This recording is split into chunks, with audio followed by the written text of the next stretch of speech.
crisp air, football games, and the sweet smell of pumpkin spice. Autumn brings a chill that beckons the cozy comfort of knitted sweaters. But have you ever thought of knitting a sweater for a baby? Picture a tiny tot snug in a handmade creation, the warmth of love woven into every stitch. It's a delight for beginners and experts alike, a project that's small in size but big on charm. So why not pick up your needles today? Remember, every masterpiece begins with a single stitch. Once you've mastered the baby sweater, your knitting journey doesn't have to end there.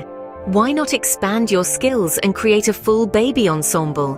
Imagine a matching hat to keep those tiny ears warm, booties to swaddle little feet, and mittens to protect those precious hands.